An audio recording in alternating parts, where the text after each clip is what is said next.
एक LIC policy surrender क्या है? अगर आपके पास एलआईसी की कोई पॉलिसी है और आप उसे समय से पहले बंद करवाना चाहते हैं तो इसे सरेंडर करना कहते हैं।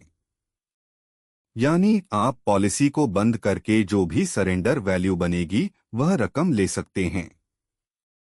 2. क्या आपकी पॉलिसी सरेंडर हो सकती है?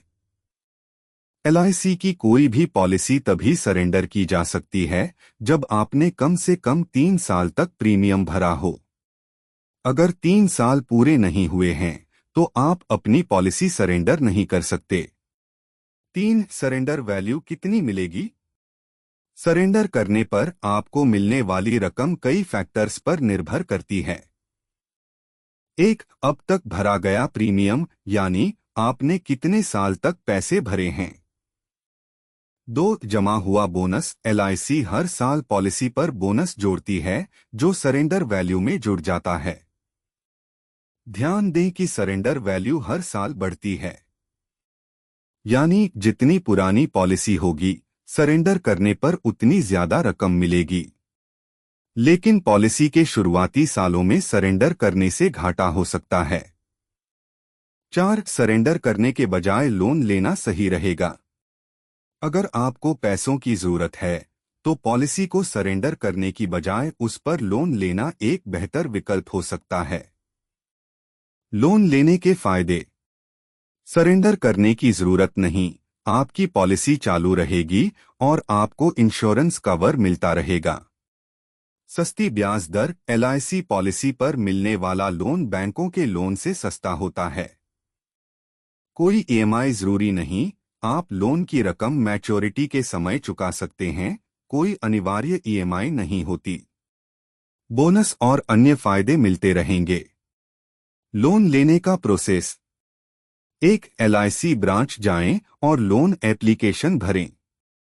2. जरूरी डॉक्यूमेंट्स पॉलिसी बॉन्ड, आधार कार्ड, कैंसिल्ड चेक जमा करें।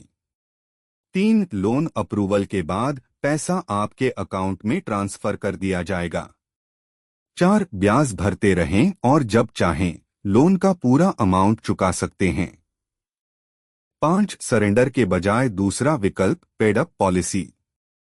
अगर आप प्रीमियम भरना बंद करना चाहते हैं लेकिन सरेंडर नहीं करना चाहते तो आप पॉलिसी को पेड अप मोड में डाल सकते हैं। इसमें आपको इंश्योरेंस कवर नहीं मिलेगा, लेकिन मैच्योरिटी पर आपको बोनस और प्रीमियम की रकम मिल जाएगी।